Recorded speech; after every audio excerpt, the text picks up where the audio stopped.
성령 강림 주일에 우리에게 주신 하나님의 말씀은 신약성경 요한복음 16장 7절에서 14절까지의 말씀입니다. 신약성경 174쪽입니다. 요한복음 16장 7절에서 14절까지의 말씀입니다. 이 계시의 말씀을 봉독할 때 살아계신 주님의 음성을 들으실 수 있기를 바랍니다. 제가 받들어 봉독하겠습니다. 그러나 내가 너희에게 실상을 말하노니 내가 떠나는 것이 너희에게 유익이라. 내가 떠나가지 아니하면 보혜사가 너희에게로 오시지 아니할 것이요 가면 내가 그를 너희에게로 보내리니 그가 와서 죄에 대하여 의에 대하여 심판에 대하여 세상을 책망하시리라. 죄에 대하여라 함은 그들이 나를 믿지 아니하며 의에 대하여라 함은 내가 아버지께로 가니 너희가 다시 나를 보지 못하며 심판에 대하여라 함은 이 세상 임금이 심판을 받았음이라. 내가 아직도 너희에게 이를 것이 많으나 지금은 너희가 감당하지 못하리라. 그러나 진리의 성령이 오시면 그가 너희를 모든 진리 가운데로 인도하시리니 그가 스스로 말하지 않고 오직 들은 것을 말하며 장래일을 너희에게 알리시리라. 그가 내 영광을 나타내리니 내 것을 가지고 너희에게 알리시겠음이라. 이 말씀은 살아계신 하나님의 말씀입니다. 아멘. 같이 한번 기도하겠습니다.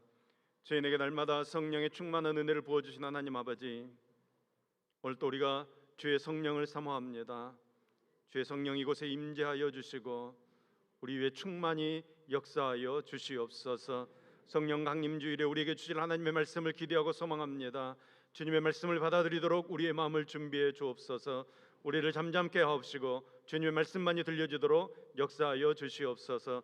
들려지는 그 말씀에 우리가 아멘하게 하시고 그 말씀 따라 복받는 능력의 삶 살도록 붙들어 주시옵소서.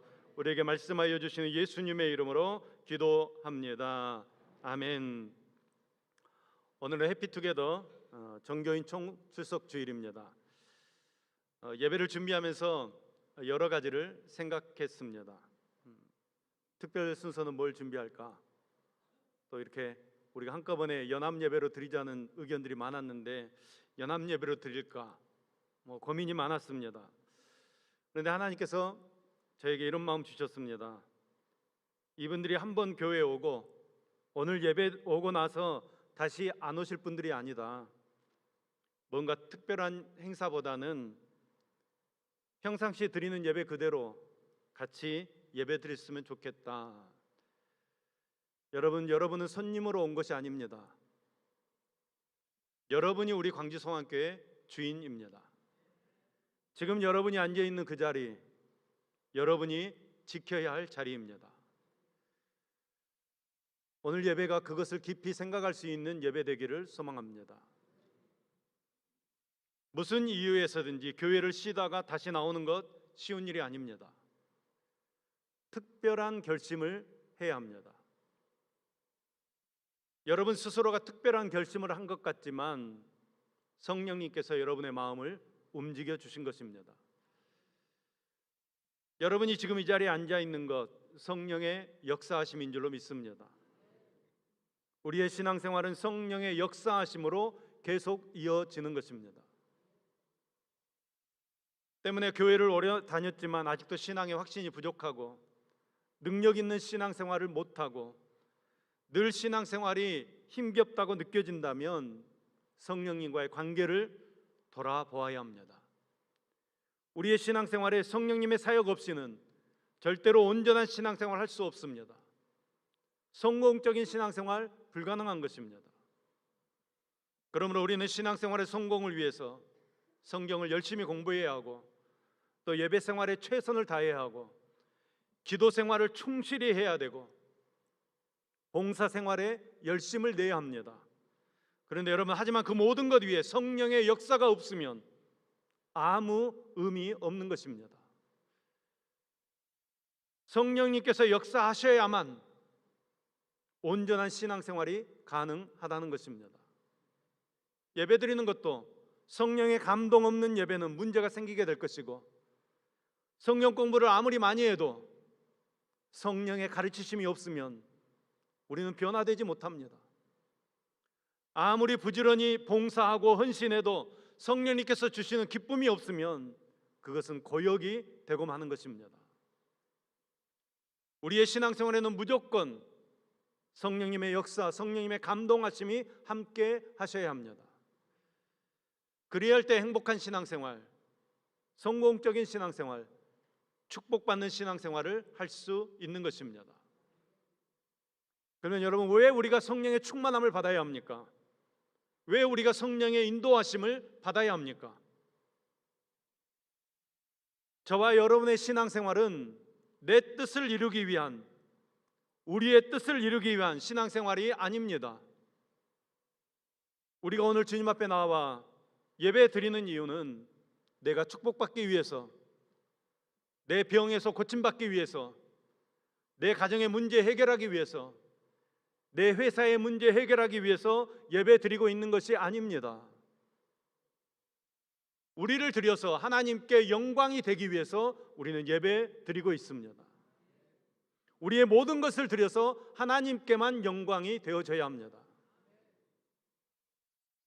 우리는 죄악 가운데, 죽음 가운데서 십자가의 보혈의 은혜로 택함을 받았습니다. 택함 받은 자로 이 땅의 삶을 살아가야 합니다. 택함 받은 자는 하나님의 말씀과 계획을 따라 살아가는 것입니다. 예수 그리스도의 십자가의 부활이 나를 위한 부활이고 나를 위한 십자가라는 사실을 확실하게 믿고 그것을 신뢰하며 살아가는 것입니다. 여러분, 그것을 누가 이끌어 가십니까? 성령님께서 이끌어 가십니다. 그러니까 성령의 역사가 아니면 내가 그것을 믿을 수 없는 것입니다. 그것을 생각할 수 없는 것입니다. 이 택함 받은 은혜를 생각하면 우리의 마음에 감격이 있습니다. 감사가 있습니다. 하나님께서 나를 택해 주시고 나를 부르신 이유는 나를 거룩하게 하시고 하나님께 영광이 되기 위해서 나를 부르신 줄로 믿습니다. 그렇게 보면 저와 여러분은 영광스러운 존재이고 은혜의 존재들입니다. 하나님께서 나의 삶에 큰 꿈을 주십니다. 나는 이 땅을 밟고 살아가고 있는 미약한 존재이지만 하늘의 하나님께서 나를 주목해 주십니다. 그리고 나를 꿈꾸게 하십니다. 여러분, 무슨 꿈을 꾸게 하십니까? 예수님의 꿈을 꾸게 하십니다. 예수님께서 이 땅에서 이루고자 하셨던 그 꿈을 내가 대신 꾸고 그것을 이루기 위해 최선의 삶을 살게 하십니다. 그러면 여러분, 예수님의 꿈이 무엇입니까? 하나님 나라의 꿈입니다. 예수님이 공생애를 시작하시면서 처음으로 선포하십니다. 뭐라고 선포하셨습니까? 회개하라, 천국이 가까이 왔느니라. 하나님의 나라를 선포하셨습니다. 그리고 주님께서 승천하시면서 마지막 제자들에게 무엇을 부탁하셨습니까? 하나님의 나라를 땅끝까지 전파하는 것을 부탁하셨습니다. 예수님께서 승천하시기 전에 40일 동안 이 땅에 계셨는데 40일 동안 무엇을 하셨습니까? 사도행전 1장 3절 말씀입니다. 그가 고난받으신 후에 또한 그들에게 확실한 많은 증거로 친히 살아계심을 나타내사 40일 동안 그들에게 보이시며 하나님 나라의 일을 말씀하시니라. 예수님께서 40일 동안 이 땅에 계시면서 하나님의 나라에 관한 일들을 말씀해 주셨습니다. 계속해서 예수님께서는 하나님의 나라에 관해서 말씀하여 주시고 그 나라를 이루시기 위해 부활 승천하시기까지 제자들에게 가르쳐 주십니다. 하나님의 나라를 가르쳐 주십니다. 때문에 예수님께서 우리의 주인이라고 고백한다면, 내가 예수님의 십자가의 은혜로 구원받은 것이 확실하다면 하나님의 나라의 꿈을 꿀 수 있어야 합니다. 우리는 예수님의 꿈을 이루어드리는 도구가 되어져야 합니다. 예수님의 꿈은 바로 하나님의 나라입니다. 예수님께서는 그 꿈이, 그 당신의 사역이 우리를 통해 계승되기를 원하십니다. 예수님께서 제자들을 불러서 가르치시고 그들에게 사역을 맡기신 것도 하나님의 나라를 이루기 위해서 그렇게 하신 것입니다. 그런데 제자들은 예수님께서 하나님의 나라에 대한 계획을 계속해서 말씀하심에도 불구하고 어떻게 하면 하나님의 나라를 이룰 것인가, 그것을 걱정하기보다는 야, 예수님 우리를 떠나신다고 하는데 예수님 안 계시면 우리는 어떻게 살까, 그런 걱정을 하고 있는 것입니다.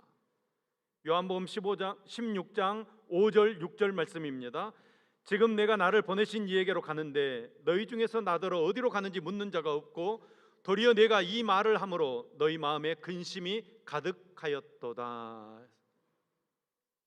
예수님께서 하나님의 보내심을 받아 세상에 오셨습니다. 세상에 오셔서 하나님의 보내신 뜻을 이룩하고 또 그것을 이루기 위해서 십자가에 달려 죽으시고 이제 부활하셔서 보내주신 하나님께로 다시 돌아가십니다. 그것이 하나님의 뜻입니다. 그런데 여전히 제자들은 하나님의 뜻에는 별로 관심 없습니다. 세상적인 일, 땅의 일에만 관심이 있습니다. 오직 세상 영광만 바라보는 것입니다. 야, 이 세상 영광 놓치면 어떻게 하나? 내가 오른편에, 내가 왼편에 앉아야 되는데, 내가 권세를 누려야 되는데, 더 많은 돈 벌어야 되는데, 더 큰 집으로 이사 가야 되는데, 더 높은 권세를 소유해야 되는데 거기에만 집중하고 있습니다. 그래서 그들은 하나님의 뜻을 놓치고 마는 것입니다. 제자들만 그렇습니까? 저와 여러분 또한 하나님의 약속, 예수님의 약속을 믿기보다는 걱정부터 하고 있습니다. 야, 이렇게 하나님 약속 붙잡고 살다가 세상에서 나고 하는 것 아닌가? 야, 요즘 세상이 어떤 세상인데 이렇게 살아서 성공할 수 있을까? 제자들도 똑같은 생각을 하는 것입니다. 그러나 여러분, 성경을 잘 보십시오. 예수님께서는 제자들의 걱정거리를 이미 다 해결해 놓으셨습니다. 우리가 무엇을 염려하며 하나님께 아뢰고 있지만 사실 하나님께서는 우리의 염려거리를 이미 해결해 놓으셨습니다. 다만 우리가 하나님의 해결하심을 깨닫지 못할 뿐입니다. 우리의 믿음이 하나님의 행하심을 따라가지 못하기 때문입니다. 그래서 우리에게 필요한 것은 믿음입니다. 하나님의 약속을 믿는 믿음이 있어야 합니다. 제자들에게 보혜사 성령님을 보내주시겠다고 약속하셨습니다. 그러면 하나님께서는 약속의 하나님이십니다. 우리 예수님께서도 약속의 주님이십니다. 하나님께서는 창세 전부터 메시아를 보내주겠다고 약속하셨습니다. 그 약속을 이루셨습니다. 예수님께서 세상에 오셨습니다. 예수님께서는 하나님의 약속을 따라 이 세상에 오셨고 당신의 몸을 십자가에 들여서 하나님의 약속을 이루어 주셨습니다. 그리고 이제 제자들에게 예수님께서 보혜사를 보내주시겠다 약속하십니다. 성령님을 보혜사라고 칭합니다. 이 보혜사라는 말은 곁에 서 있는 자, 이런 뜻의 말입니다. 그리스도인들에게 힘을 주기 위해, 그리스도인들을 변호하기 위해, 그리스도인들을 중보하기 위해, 그리스도인들의 변론자가 되어주시기 위해 함께 계십니다. 그분이 바로 성령님이십니다. 요한복음 14장 18절 말씀에서 예수님께서 이렇게 말씀하십니다. 내가 너희를 고아와 같이 버려두지 아니하고 너희에게로 오리라. 또한 요한복음 14장 23절 말씀에서는 사람이 나를 사랑하면 내 말을 지키리니 내 아버지께서 그를 사랑하실 것이요 우리가 그에게 가서 거처를 그와 함께 하리라. 아멘.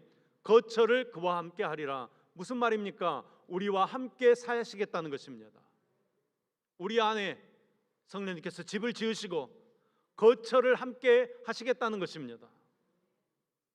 여러분, 이 말씀이 오순절날 성취되었습니다. 성령님께서 우리 가운데 임재해 주셨습니다. 그러므로 여러분, 그리스도인들은 아버지 없이 사는 고아가 아닙니다. 돕는 자나 친구도 없이 살아가는 힘없고 외로운 사람들이 아닙니다. 그리스도의 영이신 성령님을 하나님으로 또 보혜사로 돕는 자로 친구로 모시고 살아가는 행복한 사람들입니다. 오늘은 교회 이력으로 성령 강림 주일입니다. 오순절날 성령의 뜨거운 불이 임한 그 역사적인 사건을 기념하며 그 성령의 불이 오늘 우리의 삶에 다시 임하기를 기도하고, 또 우리의 후대에 그 성령의 역사를 전해주기 위한 목적으로 우리는 중요한 절기를 지키고 있습니다. 교회의 생명은 영성과 거룩성입니다. 이 성령의 임하심으로 이 영성과 거룩성을 지켜가는 것입니다. 그런데 교회마다 영성이 떨어지고 거룩함을 잃어가고 있습니다. 성도들이 힘과 능력을 잃어가고 있습니다. 바로 성령의 능력을 소멸하고 육신의 안일함과 세속주의에 빠져 있기 때문입니다. 교회의 성장과 부흥은 세속적인 수단과 방법으로 이루어질 수 없습니다. 반드시 성령의 충만함을 받고 영적인 능력과 은사를 받아야 영혼을 살리는 일들을 할 수 있는 것입니다. 하나님의 성령은 성령의 능력과 그 필요성을 믿고 사모하고 구하는 자들에게 임하실 줄로 믿습니다. 회개하는 자들에게 임하실 줄로 믿습니다. 여러분, 기독교는 합리주의적인 종교가 아닙니다. 이성을 뛰어넘어서 초월적인 계시의 종교입니다. 성령의 조명과 계시가 없으면 우리는 아무것도 깨달을 수 없습니다. 인간이 죄인임을 깨달을 수 없습니다. 거듭나서 진리에 속한 자가 될 수 없다는 것입니다. 오직 우리에게 예수 그리스도와 진리를 가르쳐 주시는 성령님께서 임하시면 우리가 예수님을 바로 알게 되고 예수님의 부활과 재림과 심판이 믿어지게 되고 영원한 천국과 지옥이 있다는 것이 믿어지게 되는 것입니다. 그래서 예수님께서 오늘 또 우리들에게 성령님을 보내주십니다. 우리도 성령을 받아 살아가는 믿음의 사람들입니다. 성령님께서는 그리스도의 영으로 우리 안에 살아계시며 세상 끝까지 우리와 함께 하시며 어려운 일을 당할 때마다 우리 편에 서서 우리를 변호해 주시고 우리를 지켜주시고 인도해 주시는 하나님이십니다. 보혜사가 우리에게 오셔서 어떤 일을 하십니까? 여러분, 성령님이 우리에게 임재하시면 어떤 일이 일어납니까? 일반적으로 사람들은 성령님께서 오시면 몸에 어떤 현상이 일어나고 성령 받는 사람은 갑자기 능력과 기적을 행하게 된다고 이야기합니다. 영안이 열리고 방언이 터지고, 물론 성령님께 오심으로 그런 현상들이 일어날 수 있습니다. 그런데 오늘 말씀을 자세히 보시면 그런 말씀은 없습니다. 오히려 성령님께서 오시면 세상을 책망하신다고 말씀하고 있습니다. 8절 말씀입니다. 그가 와서 세상에 대하여 의에 대하여 심판에 대하여 세상을 책망하시리라. 아멘. 여기 책망한다는 말의 헬라어는 두 가지 의미를 가지고 있습니다. 책망한다, 꾸짖다라는 뜻을 가지고 있고, 다른 하나는 깨우쳐서 확신하게 해준다, 이런 의미를 가지고 있습니다. 성령님께서는 책망하는 일 혹은 깨우치는 일, 성령님께서 하시는 중요한 사역입니다. 그러니까 성령님께서 성도들의 심령에 찾아오시면 맨 먼저 죄에 대해서 책망하십니다. 9절 말씀입니다. 죄에 대하여 함은 그들이 나를 믿지 아니하며. 하나님을 떠난 인간의 양심은 화인을 맞아서 죄의 실상을 바로 깨닫지 못합니다. 물론 하나님을 모르는 사람들에게도, 불신자들에게도 죄의식이 있습니다. 그렇지만 그들은 죄가 하나님과 우리와의 관계를 어떻게 단절시켰고 우리가 얼마나 비참한 존재인지, 또 죄책과 심판이 얼마나 무서운 것인지를 전혀 알 수 없습니다. 그러나 여러분, 우리의 심령 안에 성령님께서 역사하시면 어떤 일이 일어납니까? 이사야 선지자에게 성령님께서 역사하셨을 때 이사야 선지자는 화로다 나는 망하게 되었도다. 나는 입술이 부정한 사람이요 입술이 부정한 백성 중에서 거하며 만군의 여호와이신 왕을 배웠음이로다. 하나님 앞에 두려워 떨었습니다. 자신의 죄가 발견되는 것입니다. 자기가 죄인이라는 것을 깨닫게 되는 것입니다. 사도 바울은 성령님께서 그 속에 역사하실 때 나는 죄인 중에 괴수입니다. 고백했습니다. 사도 베드로에게 성령님께서 역사하실 때 베드로는 주여 나를 떠나소서 나는 죄인이로소이다 고백했습니다. 그런가 하면 베드로의 설교를 들은 이스라엘 백성들은 마음이 찔림을 받고 형제들아 우리가 어떻게 할꼬 가슴을 쳤습니다. 여러분, 이것은 베드로의 설교 때문이 아니라 말씀과 함께 역사하시는 성령의 역사하심 때문입니다. 성령님께서 역사하시면 내 죄의 실상을 보게 되는 것입니다. 오늘 우리가 성령의 임재하심을 경험하면서 내가 죄인임을 고백하게 되고 나의 실존을 발견하게 되는 복된 날이 되기를 간절히 소망합니다. 특별히 성령님께서 책망하시고 깨우치는 죄악이 있습니다. 죄에 대하여라 함은 그들이 나를 믿지 아니하며, 그러니까 살인죄보다 간음죄보다 훨씬 더 큰 죄가 무엇인가 하면 불신앙의 죄입니다. 성령 해방죄를 제외한 모든 죄가 다 용서받을 수 있습니다. 회개하면 용서해 주십니다. 그런데 불신앙은 예수 그리스도와 그 십자가의 구속까지 믿지 않는 것이므로 죄 중에 죄요, 우리를 영원히 망하게 하는 죄라는 것입니다.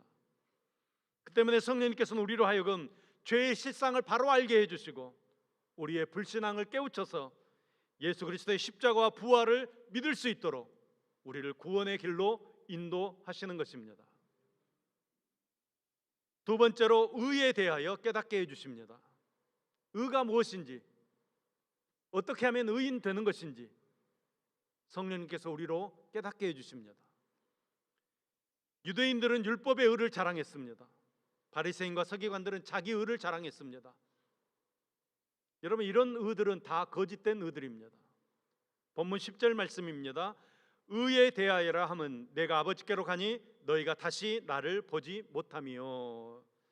여기 보면 성부 하나님의 보내심을 받아 이 땅에 오신 성자 예수 그리스도께서 십자가를 통해 구속의 대업을 다 이루시고 이제 아버지께로 돌아가신다는 것입니다. 그런데 아버지께로 돌아가는 것이 의다, 그렇게 말씀하고 있습니다. 로마서 4장 25절 말씀입니다. 예수는 우리가 범죄한 것 때문에 내줌이 되고 또한 우리를 의롭다 하시기 위하여 살아나셨느니라. 아멘. 그러니까 예수 그리스도의 십자가의 부활의 복음이 우리를 의롭게 해준다는 것입니다. 그러니까 여러분, 저와 여러분이 의인 된 것은 우리의 힘으로, 우리의 능력으로 의인 되어진 것이 아니라는 것입니다. 십자가의 은혜로, 예수님의 그 십자가의 공로로 우리가 모든 죄에 씻음받고 의인 되어진 줄로 믿습니다. 그것을 누가 깨닫게 하는가? 성령님께서 깨닫게 한다는 것입니다. 세 번째로 심판에 대해서 책망하십니다. 11절 말씀입니다. 심판에 대하여라 함은 이 세상 임금이 심판을 받았음이라. 여러분, 여기 이 세상 임금이라는 것은 악령들의 두목되는 사단, 마귀를 가리키는 말입니다. 이 마귀는 이미 심판받았다는 것입니다. 마귀는 이미 정죄되었고 영원한 타는 불못에 들어가기로 정해져 있다는 것입니다. 마귀는 소망이 없다는 것입니다. 영원한 지옥불이 마귀의 거처가 된다는 것입니다. 그래서 성령께서는 이 세상 임금이 마귀를 쫓아 살면 마귀와 함께 심판을 받아 영원히 멸망받을 수밖에 없다는 것을 깨닫게 하시고 확신케 해주시는 영이십니다. 그리고 예수님께서 이미 마귀를 다 이기시고 마귀가 이미 심판받고 정죄되었다면 마귀는 아무리 발버둥치고 우리를 방해해도, 우리를 집어삼킬 것처럼 우리를 달려들어도 우리의 구원이 확실하다는 것을 증거해 주십니다. 여러분, 마귀는 이미 심판받았습니다. 마귀가 아무리 우리를 집어삼키려고 달려들어도 성령님께서 우리를 보호해 주십니다. 성령님께서 우리를 지켜주십니다. 그것을 확신하게 하시는 것이 성령님께서 하시는 일입니다. 14절 말씀입니다. 그가 내 영광을 나타내리니 내 것을 가지고 너희에게 알리시겠음이라. 성령님께서는 예수님의 영광을 나타내시고 예수님의 것을 우리에게 알려주시는 분이시라고 말씀하고 있습니다. 그러니까 성령님께서는 예수님의 말씀을 생각나게 하시고 가르쳐 주시고 예수님께서 누구이신지 증언해 주시고 예수님의 영광만을 나타내 보여주신다는 것입니다. 제가 성령님의 역할을 사진 한 장으로 설명해 드리려고 합니다. 사진을 보시면 무대 위에 주인공이 서 있고 무대 뒤에서 주인공을 비추고 있는 조명등이 있습니다. 조명이 있습니다. 비유하자면 무대 위에 주인공은 예수님이십니다. 예수님을 비추는 조명은 성령님이십니다. 그러니까 여러분, 성령님께서 임재하셨습니다. 그러면 그곳에는 당연히 왕이신 예수님의 통치가 이루어져야 합니다. 성령님께서는 예수님을 비춰주는 조명이기 때문입니다. 아무리 병이 낫고 방언이 터지고 무슨 카타르시스를 경험하고 뜨거운 불을 경험했다고 할지라도 그곳에 예수님의 왕되심이, 예수님의 통치하신 역사하심이 나타나지 않으면, 그러니까 무슨 성령 집회라고 하면서 예수님과 관계없거나 성령님만 지나치게 강조하는 모임은 조심하시기 바랍니다. 성령님께서는 오직 주인공 되시는 예수님이 누구이신지, 왜 이 땅에 오셨는지, 어떤 일을 성취하셨는지 예수님에 관한 진리를 깨닫게 하시고 예수님께서 가르치신 진리의 말씀을 생각나게 하시고 예수님을 믿을 수 있도록 우리를 붙잡아 주시는 영이시라는 것입니다. 그래서 성령님을 진리의 영이다, 이렇게 이야기하는 것입니다. 그래서 여러분, 지금 우리가 예수님께서는 하나님의 아들이시오, 나를 구원하시기 위해 이 땅에 오셨고 또 십자가에서 죄인을 대신해서 죽으시고 부활하신 것을 믿으신다면 아멘. 여러분, 우리 안에 성령님께서 임재하시는 것입니다. 보혜사 성령님께서 우리에 임재하시어서 참된 위로를 허락하시고 평안을 허락하시고 우리는 그 성령님의 도우심을 받아 이 땅에서 승리하는 삶을 살게 되는 것입니다. 성령은 이론이 아닙니다. 성령의 역사는 과거 어느 순간에만 있었던 과거의 역사가 아닙니다. 여러분, 그러면 우리는 살 수 없습니다. 우리는 한순간이라도 성령의 역사 아니면 살 수 없습니다. 우리의 믿음을 유지할 수 없습니다. 성령의 역사는 인간의 감정에만 있는 것이 아닙니다. 느낌에만 있는 것이 아닙니다. 여러분의 삶의 현장에, 여러분의 모든 여정에 성령님께서 함께 하셔야 합니다. 지금 이 시간 저와 여러분 가운데 성령님께서 임재하실 줄로 믿습니다. 선하신 하나님의 뜻을 따라서 하나님을 하나님으로 고백하게 하시고 예수님을 예수님으로 고백하게 하시고 저 천국을 소망할 수 있도록 성령님께서 우리를 붙잡아 주시는 것입니다. 성령님의 이 조명과 계시가 없으면 내가 죄인인 것을 깨달을 수 없습니다. 거듭나서 진리에 속한 자가 될 수 없습니다. 오직 우리에게 예수 그리스도와 진리를 가르쳐 주시는 성령의 충만함을 받는 저와 여러분 되기를 소망합니다. 예수님의 부활과 재림과 심판이 믿어지고 또 영원한 천국이 있다는 것을, 영원한 지옥이 있다는 것을 믿어지는 저와 여러분 되기를 소망합니다. 여러분, 그 믿음을 위해서 성령님을 구하시기 바랍니다. 성령님 오셔서 여러분의 불신앙을 책망할 때 즉시 회개하시기 바랍니다. 회개하셔서 진리로 인도함을 받아 구원을 얻는 저와 여러분 되기를 소망합니다. 날마다 우리를 이끌어 주시고 알려주시고 우리를 보호해 주시는 성령님의 그 인도하심을 따라 저 천국까지 이르게 되는 저와 여러분 될 수 있기를 예수님의 이름으로 축원합니다.